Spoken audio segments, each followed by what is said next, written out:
Tension tension tension. उठल्यापासून झोपेपर्यंत, जन्मापासून मरेपर्यंत थोडं थोडं करत मारत असणारं टेन्शन. बापाला पोराचं, पोराला शाळेचं, कुणाला एक्झामचं, कुणाला इंटरव्ह्यूचं, बेरोजगाराला नोकरीचं, नोकरदाराला छोकरीचं, छोकरीला लाईक्सचं, एकलकुंड्या नाईट्सचं, आयुष्यातील क्षणाचं आणि क्षणातील आयुष्याचं. Tension tension tension. आणि त्याबरोबर फ्री येतात ते अतिविचार. ओव्हर थिंकिंग म्हणतात ना, तेच ते. अगदी पोरगी पटवण्यापासून ते पैसे साठवण्यापर्यंत केला जातो तो अतिविचार. परिवार, पैसा, मैत्री, रिलेशन, लग्न, नोकरी, करिअर, काय ना काय. आणि हा अतिविचार भलेही कितीही चांगल्या उद्देशाने का केला असेना, पण त्याचा शेवट तुम्हीच बघा. हॅलो रित्या, कुठेस? अरे थोडं बोलायचं होतं. ये नाही तर आपल्या कट्ट्यावर.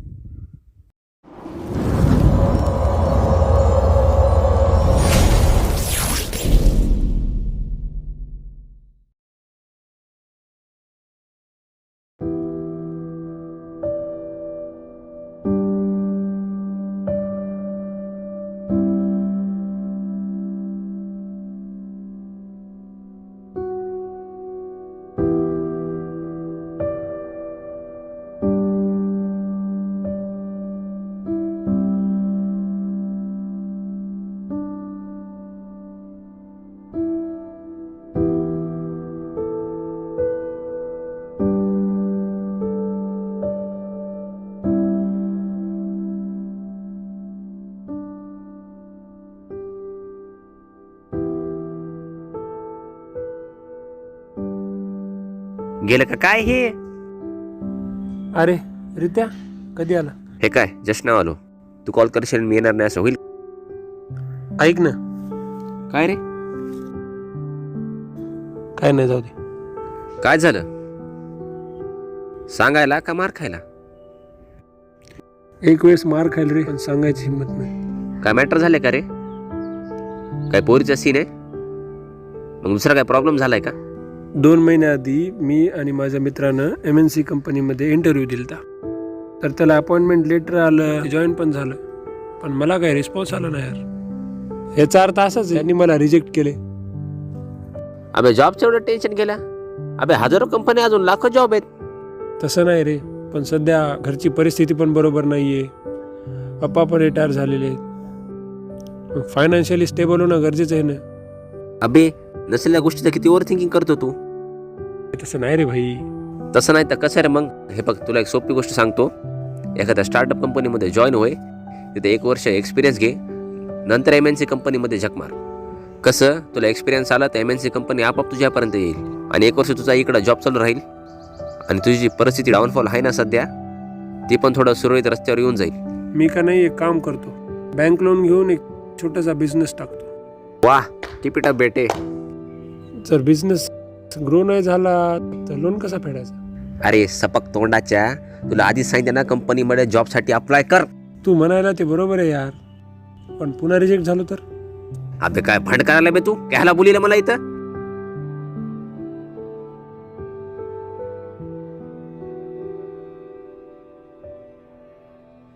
कसं आहे भावा, तू आपला जिगरी आहेस, त्याच्यावर बोलवलं तुला इथं. हे पाया ना, टेन्शन घेऊ नको. तू लय ओव्हर थिंकिंग करायलास. एक काम कर, माझ्यासोबत चल. कुठं? चल तू फक्त. जो कोणी डीलर आहे त्याच्याशी बोलून घ्या. आमचा उद्देश एवढाच आहे की महाराष्ट्राबाहेर पण आमच्या फ्रँचायझीस ओपन झाल्या पाहिजे. Okay okay. Good afternoon. Good afternoon. आता थोड्या वेळापूर्वी तुझ्या भावाचा कॉल आला होता. हो, मीच म्हटलं होतं दादाला तुम्ही फ्री का नाही ते चेक करण्यासाठी. बाय द वे, हे यशवर्धन जाधव माझ्या मोठ्या भावाचे मित्र. अरे आवाज जावं काय करतो? नाही ठीक आहे. ठीक आहे, बोल. हा माझा मित्र आहे आनंद. याचं नाव आनंद? हो. स्ट्रेंज. कंटिन्यू. मी स्पेशली याला तुमच्याशी भेटवण्यासाठी आणलंय. हा तुमच्याशी थोडा मोटिवेट होईल, कारण तुमचं जे पास्ट आहे याचं प्रेझेंट सेम आहे. अच्छा. भया, ॲक्च्युली सर म्हणलं तरी चालेल.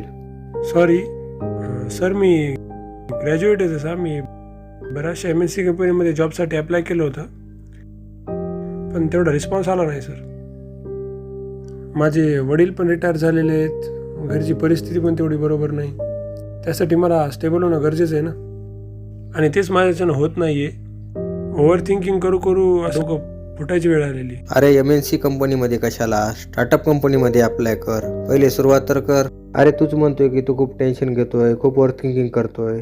त्यावर मी तुला एकच उपाय सांगतो की विचार करण्याऐवजी कृती कर. सर, या फेजमधून जे माणसं जातात ना, त्यांनाच माझा प्रॉब्लेम कळू शकेल.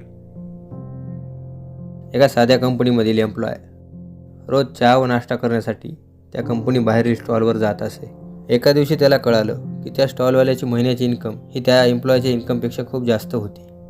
4 लोक काय म्हणतील याचा न विचार करता न लाजता त्याने स्वतःचा स्टॉल ओपन केला व हळूहळू त्याने तिथे राईस प्लेट ठेवली व काही कालांतरानंतर त्या स्टॉलचे रूपांतर मोठ्या हॉटेलमध्ये झाले. पब्लिक डिमांड वाढत गेली व त्या हॉटेलच्या फ्रँचायझीस पूर्ण महाराष्ट्रामध्ये ओपन झाल्या आणि त्या एम्प्लॉयचं नाव यशवर्धन जाधव आहे.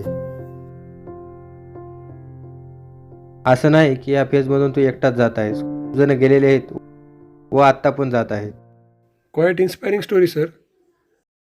मी बिझनेस करावा असं म्हणणं आहे का तुमचं? तसं नाही, माझं एवढंच मत आहे की तू ओव्हर थिंकिंग सोडून बाकी काही पण कर. जोपर्यंत तू स्वतःला बदलू शकत नाही तोपर्यंत जग पण तुला बदलू शकत नाही. Yes sir, thank you. मी 101% तुला सांगतो, तू बाहेर गेल्यानंतर परत ओव्हर थिंकिंग करणार, कारण की तू स्वतःला मोटिवेट केलं नाही हे तुझ्या चेहऱ्यावरून मला दिसतंय. तेव्हा या ओव्हर थिंकिंगमुळे तुला एखादा झटका लागेल ना, जेव्हा तुझ्या लाईफमध्ये एखादा टर्निंग पॉईंट येईल ना, तेव्हा तुला कळेल. आणि देव करो हा झटका तुला लवकर लागाव, म्हणजे तुझ्या आयुष्यात टर्निंग पॉईंट लवकर येईल. मला एक आता मीटिंग आहे. तुमचा टाइम दिल्याबद्दल धन्यवाद भैया. Nice to meet you sir. Same here.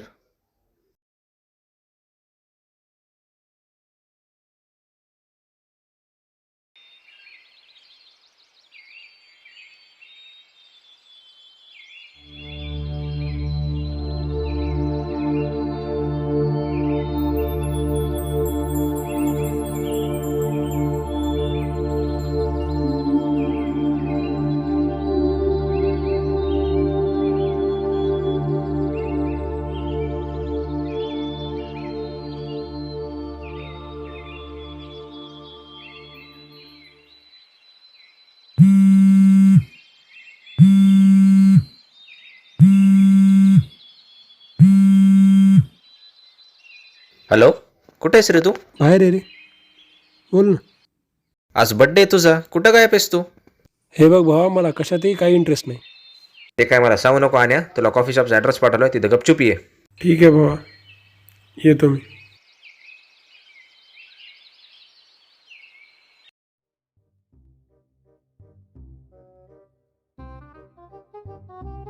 काय रे, काय म्हणलं अण्या?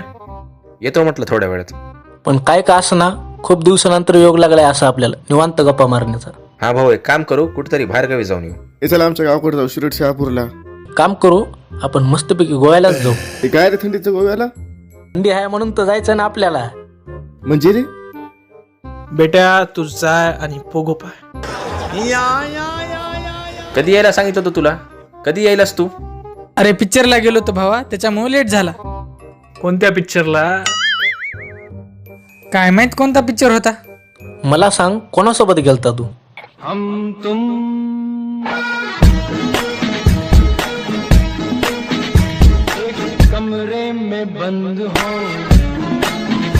वा बेटे वा, मौज गर्दी. म्हणजे रे तू चमच्यावर पाण्यात जाऊन जीव द्या. अरे MNC कंपनीमध्ये कशाला, स्टार्टअप कंपनीमध्ये अप्लाय कर. कसं तुला एक्सपिरियन्स आला, MNC कंपनी आपण तुझ्यापर्यंत येईल. आम्ही जॉबच्या वेळेस टेन्शन गेला. अबे हजारो कंपनी, अजून लाखो जॉब आहेत. जेव्हा या ओव्हर थिंकिंगमुळे तुला एखादा झटका लागला, जेव्हा तुझ्या लाईफमध्ये एखादा टर्निंग पॉईंट येईल ना, तेव्हा तुला कळेल.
अबे चल, तू मरशील तर मरशील आणि मला बी मारशील. चल लवकर.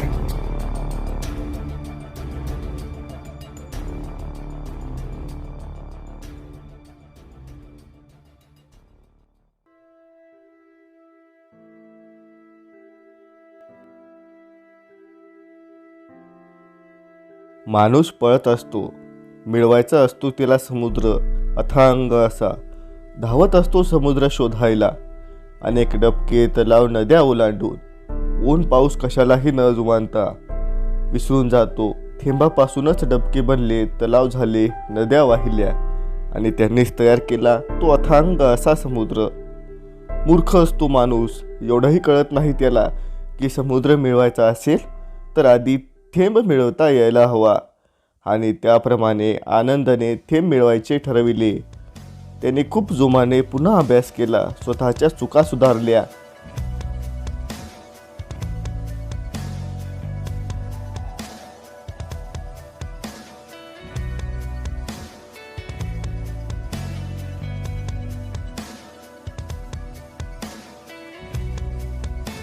आणि आज आनंद एका स्टार्टअप कंपनीमध्ये ॲज अ एम्प्लॉई जॉब करतोय. पुढे चालून MNC कंपनीमध्ये जॉब करण्याचे स्वप्नच काय, तर स्वतःची स्टार्टअप कंपनी ओपन करण्याचे स्वप्नही आनंदाने पूर्ण होईल, यात काहीच शंका नाही.